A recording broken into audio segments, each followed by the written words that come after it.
Now it's time for America's Talking, with headlines from across the country that you can find in the description below or in your inbox with the Center Square newsletter, free at thecentersquare.com.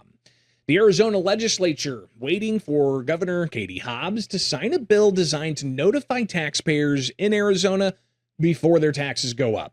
The Center Square contributor Zachary Schmidt reports Senate Bill 1221, which passed recently along party lines in the State House and Senate, requires the Arizona Department of Revenue to inform the Senate Finance Committee and the House Ways and Means Committee of new interpretations of tax law that will affect taxpayers. State Senator J.D. Mensard, the Chandler Republican who introduced the bill, told the Center Square Tuesday that since he has been a senator, every couple of years, the Arizona Department of Revenue issues new interpretations of state tax law that could adversely impact taxpayers.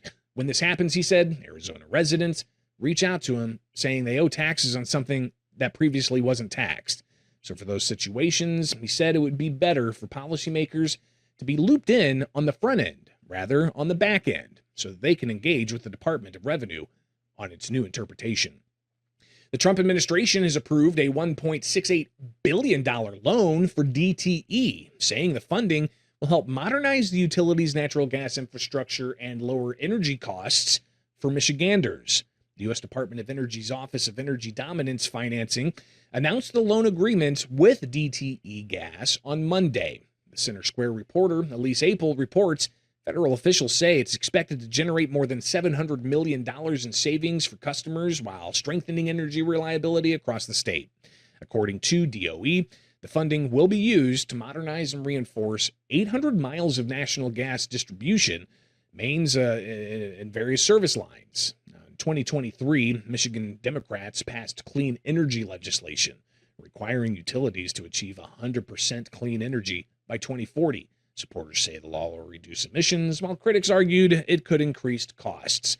But the DOE said the DTE loan aligns with President Donald Trump's executive order Unleashing American Energy, which seeks to expand domestic energy production and infrastructure. DTE provides electricity to about 2.3 million customers in southeast Michigan and natural gas to another 1.3 million customers. The California Fair Political Practices Commission plans to fine Governor Gavin Newsom $31,000 for his failure to timely file 36 payment reports worth more than $5.5 million. The California Fire Foundation received 34 of the payments in the wake of the devastating Palisades and Easton fires that began in January of 2025, according to the commission's complaint against Newsom. The Center Square reached out to Newsom's office and the foundation, but didn't hear back by publication time. According to media reports, Newsom has agreed to pay the fine. Now, the FPPC has a hearing today where they are going to decide on this penalty. Earlier this week, on an unrelated matter, Newsom said the U.S. Department of Justice was investigating him and his wife. Minutes after Rick Jackson defeated Lieutenant Governor Burt Jones in the Georgia Republican gubernatorial primary runoff, he turned his attention to his Democratic opponent in the race. Jackson said Keisha Lance Bottoms represents the failed past and that his campaign represents Georgia's future.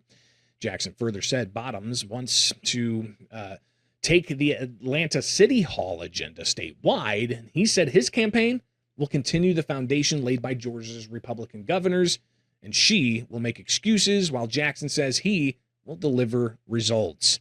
Bottoms accused Jackson of being in the race for himself. Jackson led Jones from the beginning and was ahead by at least 20 points early in the evening election night Tuesday. The last count had Jackson more than 37,000 votes ahead of Jones, according to results from the Secretary of State's office. Second-term Republican Donald Trump had endorsed Jones, and he said Jackson ran a great Trump campaign. The president said Jackson made a pitch to him during a visit Saturday night. The president also congratulated U.S. Representative Mike Collins, whom he endorsed over the weekend. Trump predicted Collins to defeat incumbent Democrat Senator John Ossoff. And that's just some of what America's talking about. Get these and other headlines at thecentersquare.com. From my studios in Central Illinois, I'm Greg Bishop, and join us back here Friday for more stories impacting you, the taxpayers, from around the country, only with the states. Powered by the Center Square.